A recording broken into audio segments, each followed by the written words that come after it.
Hello friends, I'm going to show you how to make a really easy but very useful Ayurvedic formula called Dhanyakadi hima. Dhanyaka is this coriander seed, so you know cilantro, I'm sure.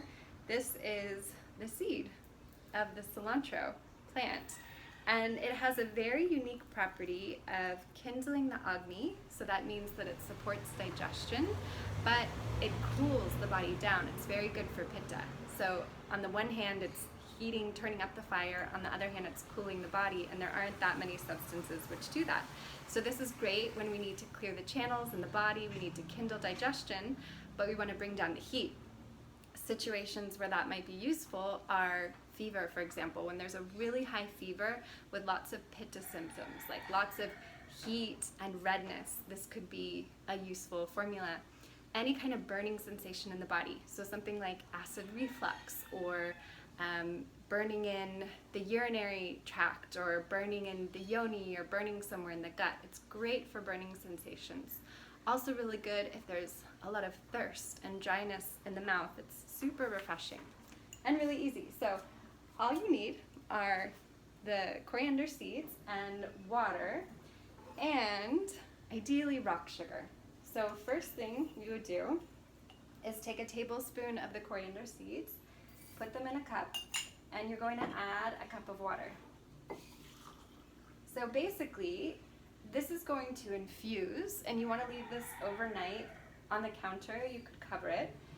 It's going to be a cold infusion. That's where the hima means cold, so it's called Dhanyakadi hima. It's a cold infusion. We're using cold here because we're trying to remedy things in the body which are really hot and overheated. So we would leave this overnight, and in the morning, I already prepared one.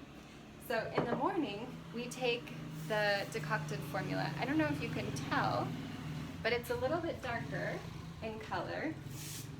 Maybe you can see here, maybe not. So yes, there we go. So you can see this one is a little bit more yellowish. So more of the coriander has infused, not decocted, but infused into the water. What we want to do is then crush the seeds. So we kind of want to take more of the power out of them, and you can just take a spoon and crush the seeds against the side of the glass. So it's going to help kind of open them up a little bit.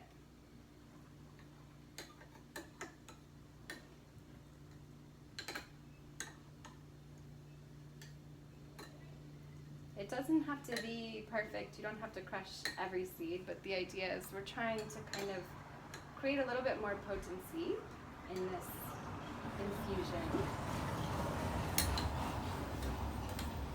Alright, and then we're going to strain it. So we don't drink these seeds.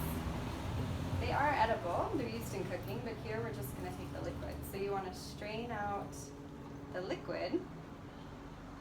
And the classical recipe calls for rock sugar. So rock sugar is a less kapha aggravating sugar. And sugar is not bad. Depends on what kind of sugar we're using. In this case, the sugar actually is pitta pacifying because the sweet taste is pitta pacifying and certain sugars are more appropriate for pitta than others. So we could use some rock sugar or some natural cane sugar. I wouldn't go for honey. Honey is heating, so if you don't have a nice cooling sugar, just leave the sugar out. If you do have sugar, you can add about a teaspoon of sugar and just stir the sugar in until it's well combined. And basically that's it. So this is ready to be drank. It's usually drank in the morning on an empty stomach. And then because it's a cold infusion, it's just a little bit heavier, so it needs a gap.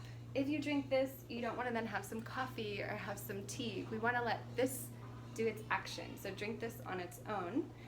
If there was something like a UTI, we could make 6 cups of this. So we could make a much larger quantity and then sip it throughout the day. So it's really beautiful. Really, really refreshing, a great drink to have in summer for anyone who's feeling overheated.